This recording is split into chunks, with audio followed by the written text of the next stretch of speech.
Halo semuanya, tahu nggak ketika Anda merasa ingin mengingat sesuatu, mencoba mengingat sesuatu, justru Anda semakin nggak ingat. Kalian semakin fokus untuk mencoba mengambil ingatan masa lalu, justru Anda semakin nggak ingat. Semakin Anda menghafal, semakin Anda melatih, justru semakin susah untuk fokus, susah untuk mengingat. Kenapa hal itu bisa terjadi? Nah, ini yang dinamakan paradoks ingatan. Otak manusia itu aneh, dia itu kayak anak kecil gitu, bandel. Jadi semakin dipaksa, semakin memberontak. Ketika kita kehilangan suatu barang, seperti kunci atau dompet, ya semakin kita berusaha keras mengingat di mana terakhir kali meletakkannya, seringkali kita justru semakin bingung lokasi barang tersebut. Ya mungkin akan teringat ketika kita sudah berhenti mencari dan melakukan aktivitas lain.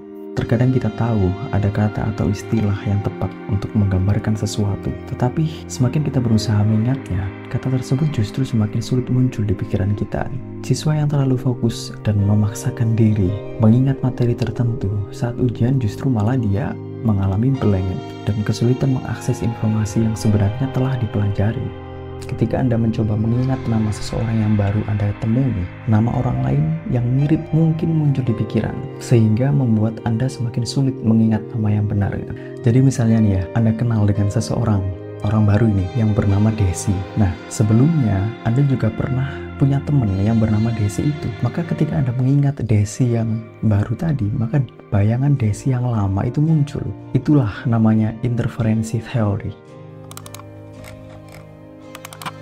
Ketika seseorang terlalu fokus atau memaksakan diri untuk mengingat sesuatu, hal ini dapat menyebabkan beban kognitif yang berlebih. Nah, beban ini mengganggu kapasitas kerja memori, sehingga malah memperburuk kemampuan untuk mengakses informasi.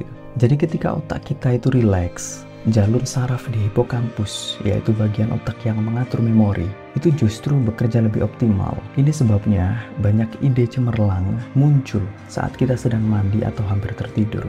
Nah, saat pikiran tidak sedang dipaksa bekerja, itulah otak bekerja lebih optimal. Ketika Anda mencoba mengingat sesuatu yang hampir terlupakan, otak bekerja lebih keras dibanding saat Anda hanya mengulang-ulang informasi. Proses mengingat kembali ini memperkuat koneksi saraf. Contohnya, saat Anda belajar bahasa baru atau kosakata baru, daripada Anda mengulang secara terus-menerus hal yang sama secara 50 kali berturut-turut, lebih baik Anda mempelajarinya, lakukan aktivitas, doing activity yang nggak ada hubungannya dengan itu, lalu coba ingat kembali kosakata itu. Nah, ini disebut pengambilan terjeda, spaced repetition, yaitu belajar dan mengulangi informasi dengan jeda waktu tertentu. Nah, itu membantu memperkuat penyimpanan memori jangka panjang tanpa membebani otak secara berlebihan. Teknik tidak mengingat ini dikenal juga sebagai selective forgetting, dengan sengaja melupakan detail yang tidak penting. Jadi otak kita itu lebih punya banyak space ruang, atau dalam gadget itu lebih banyak RAM yang tersedia untuk menyimpan informasi yang benar-benar kita butuhkan. Prinsipnya mirip dengan membersihkan tempat tidur, ruangan, kamar, yaitu dengan membuang yang tidak perlu, agar yang penting itu lebih mudah ditemukan. Jadi fungsi otak itu adaptif ya. Otak manusia itu dirancang untuk menyaring informasi yang tidak relevan dan memprioritaskan hal-hal penting. Ketika terlalu banyak tekanan yang diberikan pada satu ingatan, otak dapat mengunci akses ke informasi tersebut sebagai mekanisme perlindungan terhadap stres kognitif. Orang seringkali salah menilai kemampuan mereka untuk mengingat sesuatu. Penelitian menunjukkan bahwa ketika seseorang merasa kesulitan dalam mengingat, mereka cenderung menilai memori mereka buruk. Padahal itu hanya refleksi dari proses pengambilan yang terganggu. Itu namanya ilusi metamemori. Untuk prakteknya, coba kalian bisa mencoba teknik tulis semua yang Anda pikirkan dalam kertas atau HP kamu lah. Dengan mengeluarkannya dari kepala, kalian memfreedomkan, membebaskan kapasitas mental untuk hal lain yang lebih penting. Mirip seperti saat kalian mengeluarkan file dari komputer, hard disk eksternal. Satu lagi, cobalah teknik outsourcing ingatan, yaitu gunakan alat seperti catatan kecil, kalender digital, atau aplikasi pengingat, aplikasi reminder banyak tersedia di Play Store untuk menyimpan detail-detail kecil. Jadi dengan menyerahkan beban mengingat jadwal, misalnya jadwal untuk ketemu sama klien, jadwal futsal, jadwal ketemu dosen atau apa itu, otak kalian jadi punya kapasitas lebih untuk hal-hal yang memang perlu diingat. Jadi ketika otak itu terlalu banyak beban, ketika kita memaksa otak untuk mengingat segala hal yang perlu untuk kita ingat, maka otak itu akan overload. Jadi hal itu akan mengunci kreativitas, mengunci ingatan, dan hal itu akan membuat kita tidak bisa fokus. Saya teringat akan salah satu trik nyeleneh yang dilakukan oleh Albert Einstein untuk bisa berpikir secara kreatif, memunculkan ide-ide yang cemerlang itu, yaitu dengan cara saat dia tidur siang, dia itu duduk di kursi, terus tangannya ini ya, itu memegang kunci. Nah, di bawahnya itu ada piring yang terbuat dari kaleng. Nah, ketika dia tidur, di fase proses dia tidur, itu pasti otot di tangannya itu, di jarinya itu, kan mengalami relaksasi, mengalami kelenturan, yang pada akhirnya kunci itu akan jatuh mengenai tepat di wadah kaleng itu, yang membuat dia terbangun, nggak jadi tidur.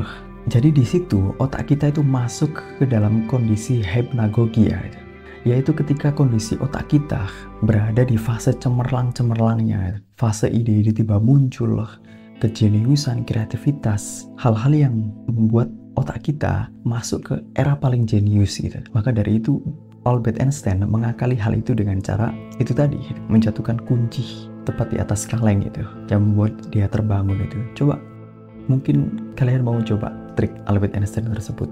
Beberapa orang mengalami hal yang aneh ketika mencoba trik ini.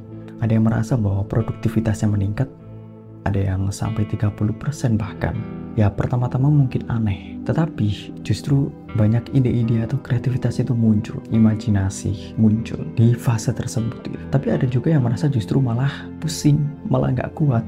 Nah, coba kalian kalau ingin mencoba, ingin membuktikan sendiri, cocok gak dengan apa yang dilakukan Albert Einstein ini? Ya mungkin awal-awal agak menyiksa, ya dimana ketika kita ingin benar-benar tidur tapi kan kita nggak jadi tidur. Itu namanya hack pikiran. Jadi tahu nggak kenapa Albert Einstein bisa secerdas itu? Ya dia salah satunya dengan cara Albert Einstein belajar, yaitu dengan menghack otak. Intinya jangan anggap remeh ya kekuatan dari tidur siang. Jadi dengan sedikit trik ala Einstein tersebut, kita bisa maksimalin potensi otak kita. Ya siapa tahu kan ide revolusioner muncul pas kamu lagi megang kunci itu. Terus bagaimana cara untuk mengatasi paradoks ingatan tersebut? Yaitu dengan cara gunakan teknik relaksasi. Hindari memaksakan diri untuk mengingat sesuatu secara intens.